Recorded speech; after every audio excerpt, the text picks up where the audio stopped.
Hello friends, welcome to south properties. ನಾನು ನಿಮ್ಮ Dheeraj. So ಇವತ್ತಿನ ವಿಷಯ ಏನು ಅಂತ ಅಂದ್ರೆ ರಿಗಾರ್ಡಿಂಗ್ ಟು ಖಾತಾ. ಖಾತಾ ಅಂದ್ರೆ ಏನು, ವೈ ಈ ಡಾಕ್ಯುಮೆಂಟ್ ಇಂಪಾರ್ಟೆಂಟ್ ಆಗಿ ಬರುತ್ತೆ, ಸೊ ಅದರ ಬೆನಿಫಿಟ್ಸ್ ಏನು, ಅದ್ರಲ್ಲಿ ಏನೇನಿರುತ್ತೆ, ಇದ್ರ ಬಗ್ಗೆ ತಿಳ್ಕೊಳ್ಳೋಣ. ಇದನ್ನ ತಿಳ್ಕೊಳ್ಳೋಕೆ ಮೊದಲು ನಮ್ಮ ಪೇಜ್ನ ಫಾಲೋ ಮಾಡಿ, ಶೇರ್ ಮಾಡಿ ಹಾಗೂ ಸೇವ್ ಮಾಡ್ಕೊಳ್ಳಿ. ಆ ಖಾತಾ ಇದು ಬಂದು ಮೇನ್ ಆಗಿ Karnataka and particularly in Bangalore ತುಂಬಾ ಯೂಸ್ ಆಗುತ್ತೆ ಈ word. So it's nothing but accounts. Khata is one of the official property document. ಇದು ಓನರ್ ಹತ್ರನೂ ಇರುತ್ತೆ and apart from that it's one of the record in ನಿಮ್ಮ ಮುನ್ಸಿಪಾಲ್ ಅಲ್ಲಿ ವಿಚ್ ಇಸ್ BBMP. ಪರ್ಟಿಕ್ಯುಲರ್ ಪ್ರಾಪರ್ಟಿಗೆ owner ಯಾರು, ಅದು ಮೆಷರ್ಮೆಂಟ್ಸ್ ಏನೇನಿರುತ್ತೆ ಅನ್ನೋದ್ರ ಬಗ್ಗೆ ಅದು ಹೇಳುತ್ತೆ. ಸೊ ಇದರ ಇಂಪಾರ್ಟೆನ್ಸ್ ಏನೇನು, ಇದರ ಬೆನಿಫಿಟ್ಸ್ ಏನೇನು, ಒಂದು ಪ್ರಾಪರ್ಟಿ ತಗೊಬೇಕಾದ್ರೆ ಹೂ ಇಸ್ ಅ ಓನರ್ಶಿಪ್ ಅನ್ನೋದು ಗೊತ್ತಾಗುತ್ತೆ, ಏನ್ ಲ್ಯಾಂಡ್ ಮೆಷರ್ಮೆಂಟ್ಸ್ ಇರುತ್ತೆ ಅನ್ನೋದು ಅದು ಪರ್ಟಿಕ್ಯುಲರ್ ಆಗಿ ಅದ್ರಲ್ಲಿ ಮೆನ್ಷನ್ ಆಗಿರುತ್ತೆ.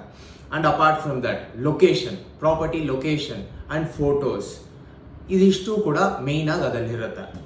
You are eligible to pay taxes ಅಂದ್ರೆ ನೀವು ಎಷ್ಟು ಟ್ಯಾಕ್ಸ್ ಕಟ್ಟಿದ್ದೀರಾ ಇದಿಷ್ಟು ರೆಕಾರ್ಡ್ಸು ಗೊತ್ತಿರುತ್ತೆ. ಈ ಡಾಕ್ಯುಮೆಂಟ್ ಎಲ್ಲೆಲ್ಲಿ ಉಪಯೋಗ ಆಗುತ್ತೆ, ಎಸ್ ನೀವು ಒಂದು ಕನ್ಸ್ಟ್ರಕ್ಷನ್ ಮಾಡ್ತಾ ಇದ್ದೀರಾ, ಆ ಕನ್ಸ್ಟ್ರಕ್ಷನ್ಗೆ ಈ ಡಾಕ್ಯುಮೆಂಟ್ ಬೇಕಾಗುತ್ತೆ. ಅಂಡ್ ನಿಮ್ಮ ಓನರ್ಶಿಪ್ ಪ್ರೂವ್ ಮಾಡ್ಕೊಳೋಕೆ ಈ ಡಾಕ್ಯುಮೆಂಟ್ ಬೇಕಾಗುತ್ತೆ. ಮತ್ತೆ ನೀವು ಒಂದು ಬ್ಯಾಂಕ್ ಲೋನ್ ಹೋಗ್ತಾ ಇದ್ದೀರಾ ಅಂತ ಅಂದ್ರೆ ಡಾಕ್ಯುಮೆಂಟ್ ಬೇಕಾಗುತ್ತೆ. ಅಪಾರ್ಟ್ ಫ್ರಮ್ ದಿಸ್ ನಿಮ್ಮ water, sewage and approvals, other approvals ತಗೊಬೇಕಾದ್ರೂ ಈ ಡಾಕ್ಯುಮೆಂಟ್ ನಿಮಗೆ ಬೇಕಾಗುತ್ತೆ. ಪ್ರಾಪರ್ಟಿ ನೀವು ಇನ್ ಫ್ಯೂಚರ್ ಸೇಲ್ ಮಾಡ್ತೀರಾ ಅಂತ ಅಂದ್ರೆ ಅದು ಓನರ್ಶಿಪ್ ಟ್ರಾನ್ಸ್ಫರ್ ಮಾಡ್ಕೊಳಕ್ಕೂ ಈ ಖಾತಾ ಬೇಕಾಗುತ್ತೆ. ಸೊ ಇವಾಗ ನೀವು ಪ್ರಾಪರ್ಟಿ ತಗೊಂಡಿದ್ದೀರಾ, ಇದಕ್ಕೆ ಖಾತಾ ಹೆಂಗೆ ಅಪ್ಲೈ ಮಾಡೋದು?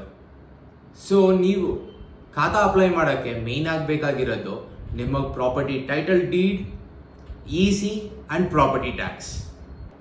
ಸೊ ಈ ಖಾತಾ ಹೇಗೆ ಬರುತ್ತೆ ಅಂತ ಅಂದ್ರೆ any property or any land which is registered in the limit of municipal or corporation, ಆ ಪರ್ಟಿಕ್ಯುಲರ್ ಪ್ರಾಪರ್ಟಿಗೆ ಖಾತಾ ಸಿಗುತ್ತೆ.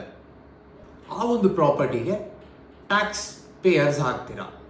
ವಿಡಿಯೋ ಯೂಸ್ಫುಲ್ ಆಗಿದ್ರೆ ಸೇವ್ ಮಾಡ್ಕೊಳ್ಳಿ ಹಾಗೂ ಫಾಲೋ ಮಾಡ್ಕೊಳ್ಳಿ. Thank you.